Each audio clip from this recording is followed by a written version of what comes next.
1,000 people from India have applied for political asylum in Austria. For several months, there was no other country with more asylum seekers here. How would you explain that? Well, I mean, I don't know the numbers. If you say so, I have to take you at your word.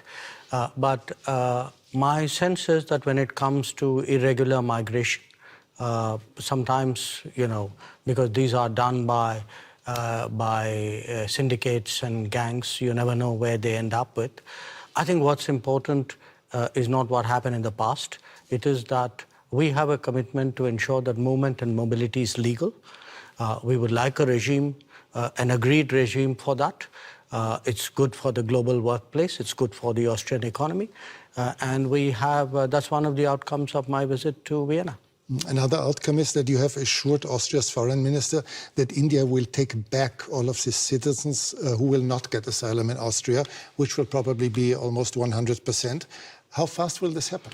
You know, look, in terms of our citizens, if they're proven to be our citizens, we obviously have an obligation in that regard. But what is important for us is to validate the fact that if there's somebody who's staying illegally, that they are our citizens. And if there are citizens, usually we work it out between the governments concerned. I can't give you a time frame on it because it depends on what is the level of proof that is provided for us and what are the preparations on the Austrian side. So you did not agree on a time frame today? No, we didn't. Frankly, we didn't get into that kind of discussion. That is for the immigration people to decide. As foreign ministers, what we did was to work out an agreed mobility and movement regime. So we were looking for solutions. We weren't into the details of returnees' problem. That there are other people whose jobs it is to do that. Let's talk about the war in Ukraine. As you are well aware, the whole world noticed that India, as a very influential country, has never publicly condemned Russia's assault and invasion into a neighboring country. Why is that so? Can you really be neutral in a war for which obviously one side bears all responsibility? Well, look, I think in international relations, you have sometimes very complicated situations. And where we are concerned, we have always taken the position that the way out is for the countries concerned to get back to dialogue and to diplomacy. I'll come to that soon, but is this a complicated situation? Is this really complicated? There's just one big country invading its neighbor. No, look, I can give you many instances of countries who have violated the sovereignty of another country. You know, if I were to ask where Europe stood on a lot of those, I'm afraid I'll get a long silence. So do understand one thing. At the end of the day, we make judgments in foreign policy based on what we think are our long-term interests and what is good for the world. But you and Prime Minister Modi have already said that regularly call on both sides to stop the war and to negotiate. However, can one really urge Ukraine to stop defending itself? After all, there are no Ukrainian tanks in Russia. There are Russian tanks and planes and missiles destroying Ukraine. No, I think that's a bit of a misrepresentation. I think what we do is to say, get back to dialogue and diplomacy. There was dialogue and diplomacy in the early days of the conflict. So it's not that it didn't happen. So it's not for us to put conditions and to say this country is equal to that country. That's your judgment. But should you urge Russia to stop the war? I think we have been very clear that this conflict is not in anybody's interest, including theirs. But you wouldn't say it more explicitly? I'm a diplomat. It is my job to conduct foreign policy which serves my national interests and which serves what I believe is a long-term pathway towards peace and dialogue. Let's talk about India's interests. India does not take part in Western sanctions against Russia, but has increased its imports from Russia 5 times since the war began. By this, are you not helping Moscow? Are you not financing Russia's war? You know, Europe imported in the same period 6 times the energy which India did.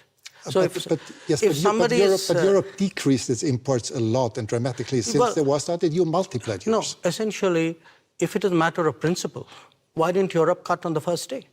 Why didn't we see on 25th of February a complete cutoff of energy imports from Russia? But You can't say it's my principle, but by the way, I will do it by my timing. Okay, but isn't it the difference between decreasing your imports but still making sure that Europe is not freezing to death in the winter, or just increasing your imports by 5 times? No, Europe has managed to reduce its imports while doing it in a manner in which it is comfortable for Europe. Comfortable. It's manageable. It's maybe a little bit of an overstatement. Now, if at 60,000 euros or whatever is your per capita income, you are so caring about your population. I have a population at $2,000. I also need energy. I'm not in a position to pay high prices. The price of oil has doubled. So, and what Europe is doing is also moving into the Middle East and diverting production out of the Middle East into Europe and raising prices. So European actions actually are putting pressure on the global oil markets and on my imports as well. So I think it's something which, if European political leadership understandably would like to soften the impact on their population, I think it's a privilege they should extend to other political leaderships as well. Are you reluctant toward Moscow as well, because Russia is India's most important supplier of weapons and military equipment? And therefore? Are you reluctant to criticize Moscow? No, I think, look, we have a relationship with Moscow. We've had a long-term relationship with Moscow. I think it's important to look at that history of the relationship. It was a relationship built in a period when Western democracies used to arm a military dictatorship called Pakistan and deny India defensive weapons. So if we are talking about principles, let's talk a little bit of history out here. So how did the Indian exposure to Russia and previously to Soviet Union get built up? Because the Western democracies, for whatever reason, decided that their natural partner in our part of the world was a military dictatorship. Would you consider India an ally of Russia? No, I think India doesn't. We are an independent country. We do not define ourselves or perceive ourselves in alliance terms. That's very much a Western terminology. It's not a term that we use.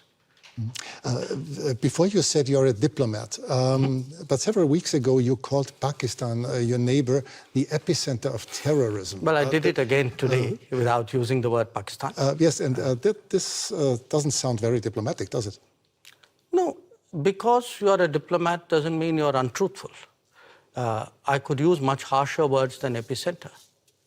So believe me, considering what has been happening to us, I think epicenter is a very diplomatic word, because this is a country which has attacked the Parliament of India some years ago, which attacked the city of Mumbai, which went after hotels and foreign tourists, which every day sends terrorists across the border. But of course not as a country.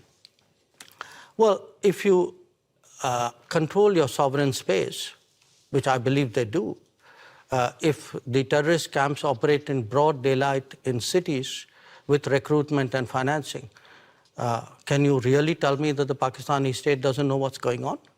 Especially if they're being trained in military-level combat tactics.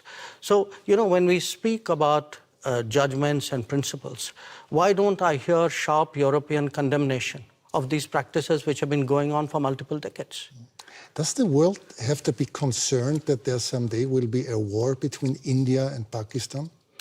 I think the world has to be concerned that there is terrorism going on, and the world often looks away. The world often feels it's not my problem because it's happening to some other country. I think the world needs to be concerned about how sincerely and strongly it takes up the challenge of terrorism. But has the world to be concerned about the future war between India and Pakistan? I think the world needs to be concerned about terrorism. That's what you said. Yeah, sure. Because look, if you pose it the way you do, that's like giving a free pass to terrorism, saying, let's worry about the next consequence of it. I am worried about the terrorism. Okay, let's change the subject. You frequently said that India has a very complicated relationship with your neighboring China. Many people around the world are quite concerned that China might, in the near future, intervene militarily in Taiwan. Do you share this concern?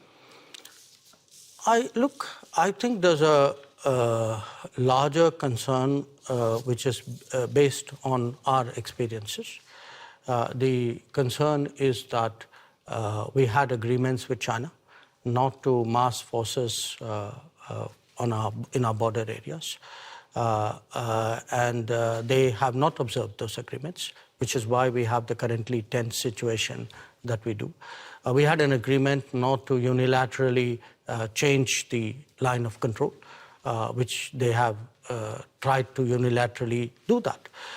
So there is, I think, an issue, a perception that we have which derives directly from our experiences. Now, where else the status quo may change or not change, I would hesitate as a foreign minister to predict publicly. I may have my own views and assessments. But I certainly can share my experience, and my experience is that written agreements were not observed, that we have seen levels of military pressure which in our view has no justification. China would say the opposite. They would say that India had not obeyed different agreements. But obviously, you see it No, I otherwise. think it's difficult for China to say that for this reason. The record is very clear because today, there's a lot of transparency. You have satellite pictures. If you see who moved the forces to the border areas first, I think the record is very clear. So it's very difficult for China to say what you suggested they could. India will probably overtake China as the world's most populous country within this year. Is this fact of any political significance to India, or is it just a mere statistic? We'll know that when we reach there, won't we? Yeah, because we have never used numbers in that manner. Maybe other countries have. I would still say, to a large extent, it is a statistic, but you will have a situation where the world's most populous country is not among the permanent members of the Security Council. And what does it say about the state of the UN if that is the case? So it's a kind of both a yes and a no. It's partly a statistic, but I think it's a statistic which means a lot. For several years, you have called for a permanent seat on the Security Council, as have Brazil, as has Japan or Germany. How long will it take, from your point of view, till this reform of the Council will actually become reality? Well, ideally, we'd like it yesterday.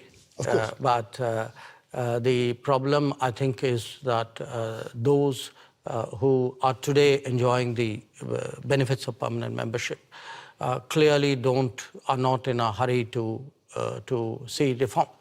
I think it's a very short-sighted view, in my opinion, because at the end of the day, the credibility of the UN and, frankly, their own interest and effectiveness is at stake. So my sense is it will take some time, hopefully not too much time. I can see a growing body of opinion among UN members who believe that there must be change. It's not just us. You have entire Africa, entire Latin America left out. Developing countries vastly underrepresented. I think the state of the world, this was an organization invented in 1945. It's 2023. And when you would have to guess for a year when this will happen, what would it be? No, I wouldn't guess, because I know the complexities of this process. It's a tough one. I'd be honest with you. It's a tough one, but I don't think because it's a tough one we should give up. On the contrary, I think because it's a tough one, we should actually up the ante, increase the feeling in wide parts of the world that this reform is absolutely essential. Thanks so much for your time. Well, thank you. It's a great pleasure.